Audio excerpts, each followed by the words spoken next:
السلام علیکم ورحمۃ اللہ وبرکاتہ۔ فرائڈ ایک بہت بڑے ماہر نفسیات گزرے ہیں۔ ویسے تو میرے خیال میں یہ مذہباً اور عقیدتاً ان کا جو تھا وہ یہودی تھے یہ، لیکن نفسیات میں ان کا بہت بڑا ایک رول رہا ہے۔ اگر آپ نفسیات کو پڑھیں تو آپ ان کے نام کے بغیر نفسیات کو مکمل نہیں کر سکتے، آپ سائیکالوجی کو آپ مکمل نہیں کر سکتے۔ ان کے ان کے جنگوں کے بارے میں مختلف نظریات تھے، لیکن جب ورلڈ وار 2 ہوئی یا غالباً ورلڈ وار 1 ہوئی جس میں یہ موجود تھے، تو ان کا یہ نظریہ، انہوں نے اپنا جو بھی پہلے نظریات تھے اس کو انہوں نے وہاں سے انہوں نے اب اس کو ہٹایا اور اس بات پر ایک نیا نظریہ اختیار کیا کہ جنگ و جدل انسان کی جبلت میں موجود ہے۔ یہ جنگ و جدل، دوسرے کو نیچا دکھانا اور یہ شور و غوغا، یہ میدان جنگ، یہ سارا انسان کی فطرت میں موجود ہے۔ آئیے اب ابھی پرائڈ کی بات ذہن میں رکھیے اور ہم آج سے لاکھوں کروڑوں سال پیچھے جاتے ہیں۔ جب اللہ تعالیٰ نے انسان کو بنایا اور اس کو فرشتوں کے سامنے پیش کیا تو فرشتوں نے کیا کہا تھا کہ یہ زمین میں فساد مچائے گا۔ اب یہاں پر دیکھیے، اس وقت فرشتے بھی یہ بات جانتے تھے کہ یہ زمین میں فساد مچائے گا۔ تب اللہ تعالیٰ نے یہ نہیں کہا کہ یہ فساد نہیں مچائے گا، بلکہ اللہ تعالیٰ نے کہا کہ تم وہ نہیں جانتے کہ جو میں جانتا ہوں۔ اب اس بات کو بھی ذہن میں رکھیے اور انسانی تاریخ کو دیکھیے۔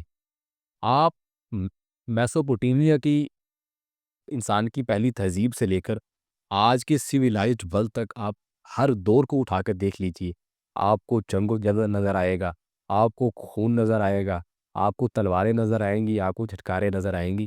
آپ دیکھیے سکندر اعظم نکلتا ہے اور کس تڑپ میں پوری دنیا کو تہو تیغ کرتا جاتا ہے۔ وہ یہی ایک خون اور جنگ و جدال کی اس کی فطرت، انسان کی فطرت نظر آتی ہے۔ آپ ایجپشن امپائر کو دیکھیں، وہ کس بنیاد پر وہ آگے تلواریں لے کر نکلتے ہیں، یہی انسانی فطرت اس کے سامنے آپ کو نظر آتی ہے۔ آپ دارا کو دیکھیں، آپ دیگر کو دیکھیں، وہ کس بنیاد پہ آپس میں لڑتے جھگڑتے ہیں، آپ کو یہی انسانی فطرت یہاں پہ نظر آتی ہے۔ اور آپ آج دیکھ رہے ہیں امریکہ جو تہہ تیگ کرتا جا رہا ہے، مختلف کبھی عراق میں پھٹ پڑتا ہے، کبھی ایران میں پھٹ پڑتا ہے، اور کبھی دیگر جگہوں پر۔ یہ انسانی فطرت ہے۔ آپ کہیں گے نا کہ ہم امن قائم کر لیتے، نہیں امن قائم کر سکتے آپ، لیکن انسانی فطرت میں موجود ہے۔ لہٰذا آپ یہ ہے کہ انسان کی پتھری جتنی پرانی تاریخ ہے اس کو آپ جھٹلا دیں اور آپ کہیں گے نہیں وہ یہ غلط ہے ساری، یہ انسان کی فطرت میں شامل ہے۔ ہاں، اب اللہ تعالیٰ نے انسان کو بتایا ہے کہ اگر آپ کی فطرت میں شامل ہے تو آپ نے اس کو ڈیل کس طرح کرنا ہے۔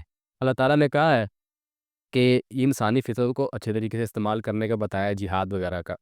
لیکن چونکہ پوری دنیا میں ہر وقت تمام مسلمان نہیں ہے، تو اگر آپ اس بات پر ہیں کہ نہیں ہم قائم کر لیں گے، ہم جنگ نہیں کریں گے، تو یہ ناممکن ہے کہ جنگ انسانی فطرت کا ناگزیر حصہ ہے۔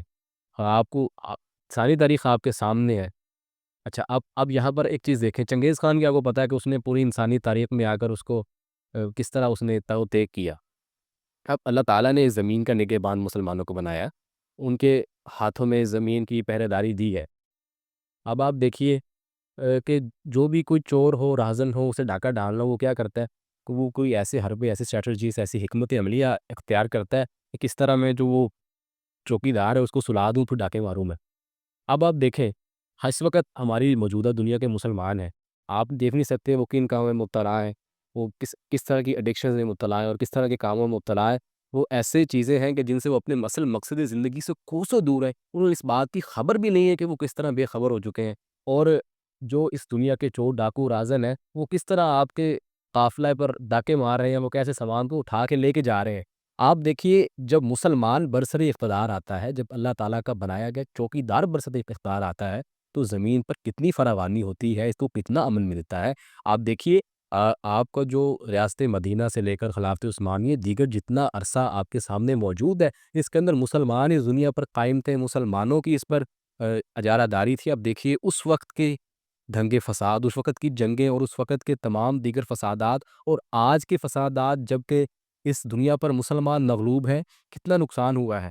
مطلب کہ مسلمانوں کا زوال صرف ان کے لیے نقصان کا سبب نہیں ہے، بلکہ مسلمانوں کا زوال پوری دنیا کے لیے نقصان کا سبب ہے۔ جب مسلمان زوال میں آتے ہیں تو صرف ان کو کسی فردی نقصان نہیں بلکہ پوری دنیا کو نقصان ہوتا ہے۔ آپ دیکھیے، آپ آج دیکھ رہی ایپسٹین فائلز لیک ہو رہی ہیں کہ جو امن کے نام نہاد علمبردار ہیں، وہ صرف نام کے علمبردار ہیں، ان کا مقصد کوئی امن نہیں ہے، بلکہ وہ صرف جس طرح آپ کہہ لیں کہ جنگل کا قانون ہوا کرتا ہے، جنگل میں ہمیشہ طاقت چلا کرتی ہے۔ جنگل کے اندر شیر آپ کو صرف اسی کی طاقت چلے گی جس کے پاس طاقت ہوگی، اسی کا قانون چلے گا۔ اگر آپ سوچتے ہیں کہ چونکہ یہ امن کے نعرے دے رہے ہیں ہم ان کے ساتھ بات چیت کر لیں گے، نہیں، ممکن نہیں ہو سکتا، یہ انسانی فطرت میں نہیں ہے۔ ہاں، اگر اللہ نے کسی کے پاس امن رکھا ہے تو وہ اسلام ہے۔ اگر آپ اسلام کے ذریعے آپ دیکھیے نا، آپ تلوار آپ کو نظر آتا ہے کہ روز نئے نظریات آتے ہیں کہ اسلام تلوار کا دین ہے، اسلام میں جنگیں ہیں، اسلام میں یہ ہے تو اسلام میں وہ ہے۔ آپ دیکھیے یہ اور یہ کس بنیاد پہ ہے؟